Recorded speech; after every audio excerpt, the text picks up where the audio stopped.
Mesdames et messieurs, bonjour et bienvenue dans cette première édition de la journée.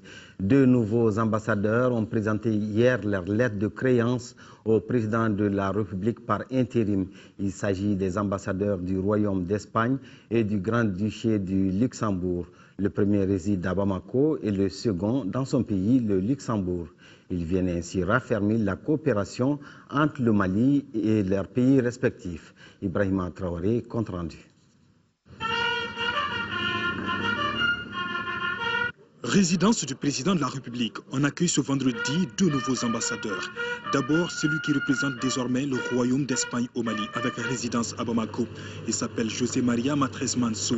Il est licencié en droit et diplômé en études internationales de l'école diplomatique de Madrid. C'est en 1981 qu'il entame sa carrière diplomatique. De cette date à 1987, il est premier conseiller de l'ambassade de son pays, respectivement à Téhéran, à Pékin et à Tokyo. Il a occupé aussi le poste de sous-directeur général des plans et coopération avec la Guinée équatoriale et l'Agence espagnole de la coopération et du développement. Entre 1999 et 2008, il est respectivement consul général à l'ambassade d'Espagne à Shanghai, ministre conseiller à l'ambassade d'Espagne à Bangkok, consul général à Oran en Algérie et à Caracas au Venezuela. Il sera ensuite coordinateur européen pour la politique migratoire de l'Union européenne en Afrique en sa qualité de ministre des Affaires étrangères et de la coopération. Jusqu'à sa nomination au Mali, M. José María était consul général d'Espagne à Sao Paulo au Brésil. La seconde personnalité venue présenter sa lettre de créance au président de la République par intérim est l'ambassadeur du Luxembourg au Mali avec résidence à Luxembourg. Martine Schomer est diplômée en langue et civilisation russe et chinoise. Elle fut notamment conseillère diplomatique du Premier ministre de son pays. Elle a été aussi ambassadeur en République populaire de Chine avec co-accréditation en Mongolie, à Singapour et au Vietnam. Martine Schomer occupe ensuite le poste de directrice des affaires politiques au ministère des Affaires étrangères du Luxembourg avant d'être nommée ambassadeur en Allemagne et représentant permanent de son pays auprès de l'Union européenne à Bruxelles. Jusqu'en août 2012, le nouvel ambassadeur du Luxembourg au Mali était directrice de la coopération au développement au ministère des Affaires étrangères de son pays. Activité présidentielle toujours, le professeur Dioncounda Traoré a reçu en audience hier le premier secrétaire du Parti socialiste français, Harlem Désir, et l'ambassadeur de la République fédérale du Brésil, Aïsta Ibrahim Mega, pour le compte-rendu. Le premier dirigeant du Parti socialiste français et député européen Harlem Désir dit être venu témoigner la solidarité du peuple français en ce moment historique de la vie du Mali. Cette visite permettra également au premier secrétaire du Parti socialiste français de mieux comprendre la situation actuelle. J'ai voulu témoigner par ma présence ici et par cette rencontre avec le président Dioncounda Traoré que nous allons écrire cette nouvelle page ensemble et qu'il faut que la société civile française et malienne, les forces politiques, les citoyens puissent continuer ensemble à intensifier leurs relations parce que l'avenir du Mali, il va s'écrire par l'organisation de ces élections présidentielles et législatives, et puis aussi par la solidarité qui devra exister dans tous les domaines. En ce qui concerne l'apport du Parti socialiste français à la sortie de crise, Harlem Désir répond. Le Parti socialiste est là aujourd'hui aussi pour rencontrer les forces politiques maliennes qui sont membres de l'international frères avec lesquels nous défendons les mêmes valeurs de progrès social, de démocratie, de solidarité, d'égalité entre les hommes et les femmes. Auparavant, le président de la République par intérim avait reçu l'ambassadeur de la République fédérale du Brésil. Son pays sollicite le soutien du Mali pour l'élection du premier responsable de l'Organisation mondiale du commerce, OMC. Le Mali et le groupe Altafir, une société française, ont signé hier matin un protocole d'accord. Cette signature de convention engage ce groupe sur une période de 4 ans à investir dans notre pays dans divers secteurs d'activité comme l'agro-industrie, les mines, les énergies renouvelables avec transfert de technologie au bout. Le Mali, de son côté, s'engage à sécuriser, entre autres, les investissements. Modibo Mariko. quitus au groupe Altafir pour investir au Mali. Cette société de droit français qui a vu en notre pays un bon risque serait intéressée à placer ses capitaux dans des domaines divers. Le gouvernement a des besoins en infrastructure à financer et nous souhaitons intervenir dans le solaire. Dans le premier domaine, on parle d'équipements marchands, soit pour des commerçants. On parle aussi de stations d'épuration. On parle du traitement des ordures. Voilà en gros les domaines que nous souhaitons, sur lesquels on est très intéressé. Le sucre est un sujet que nous souhaitons aborder avec une valorisation soit sur de l'éthanol, mais avant tout, on veut développer le village, emmener de la valeur ajoutée dans les villages au Mali. Cette signature de protocole d'accord engage ainsi le groupe Altafir à investir des milliards au Mali en une période de 4 ans. Au-delà des investissements, le groupe s'emploiera aussi à favoriser les transferts de compétences et de technologies dans les secteurs concernés. Le Mali, de son côté, en plus de la mise à disposition des terrains, prendra des mesures pour sécuriser tous les investissements et accordera par la même occasion aux différents projets des avantages réglementaires. De bonnes nouvelles que le département du commerce et des industries espère voir en appeler d'autres. Au-delà de son caractère symbolique, cette cérémonie marque aussi pour notre pays le retour des investisseurs étrangers restés longtemps absents à cause de la crise qui a secoué notre pays. Le ministère du Commerce et de l'Industrie, pour sa part, vous donne l'assurance de son assistance et de sa coopération pour favoriser l'objectif visé.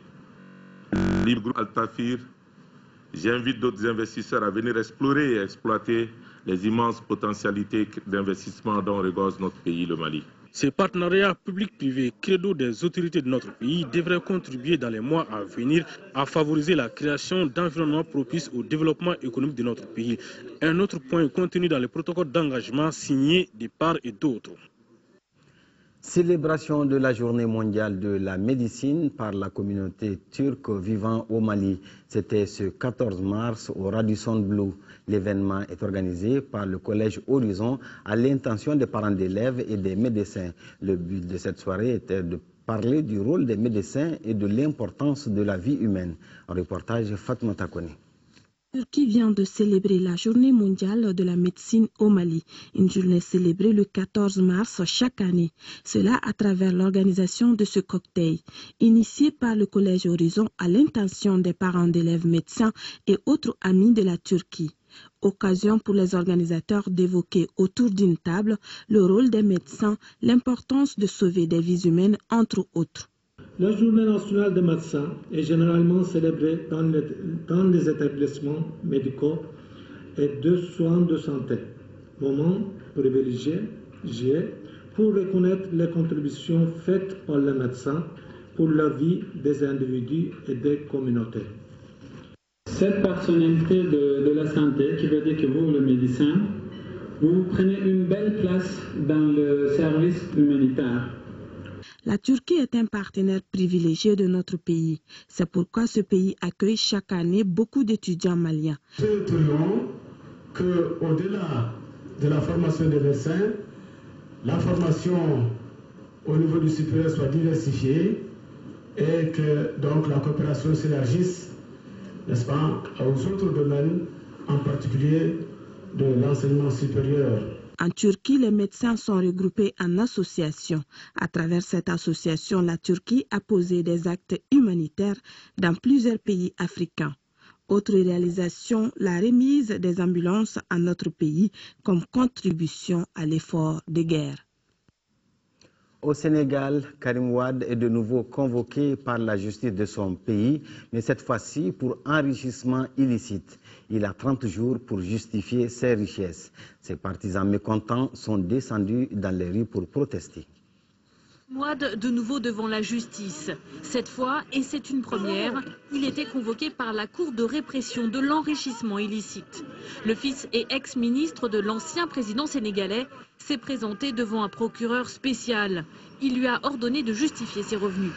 Les militants de son parti, le PDS, crient au scandale et dénoncent l'illégalité de cette procédure. Comment voulez-vous qu'il juge un ancien ministre? Un ancien ministre a des privilèges, comme le président a des privilèges. Vous m'avez dit que personne ne peut juger le président actuellement parce qu'il est en exercice. Et vous voulez qu'on juge alors les anciens ministres et que la loi dit clairement que les anciens ministres doivent être jugés par la Haute Cour de justice. L'ex-parti au pouvoir s'était mobilisé pour soutenir Karim Wade. Pas que l'ancien ministre Ousmane Gom, les opposants et l'aiguille. Après 2h15, les militaires très tendus s'interposent pour empêcher tout bain de foule ou prise de parole de l'intéressé. Entendu plusieurs fois l'an dernier sur des affaires de biens mal acquis, Karim Wade a maintenant 30 jours pour justifier ses revenus actuels et passés. Un traitement inacceptable pour le PDS. L'ex-parti au pouvoir dénonce une chasse aux sorcières contre les dignitaires de l'ancien régime. En Côte d'Ivoire, les transporteurs routiers ouest-africains se mobilisent contre le racket. En effet, malgré la libre circulation des personnes et des biens prônés par la CEDEAO, les passagers et les transporteurs subissent toutes sortes de tracasseries sur les différents tronçons. Dès sa création, la CEDEAO a eu pour objectif de faciliter la libre circulation des personnes et des biens en Afrique de l'Ouest. Mais la réalité est aujourd'hui encore toute différente. Les tracasseries administratives et le racket existent à la plupart des frontières de la sous-région. Cette semaine, à Port-Bouët, les syndicats ivoiriens de conducteurs routiers ont inauguré un laissez-passer permettant un franchissement plus rapide des frontières. Les cars et les camions seront dotés d'un macaron censé réduire le nombre de contrôles tout au long du voyage.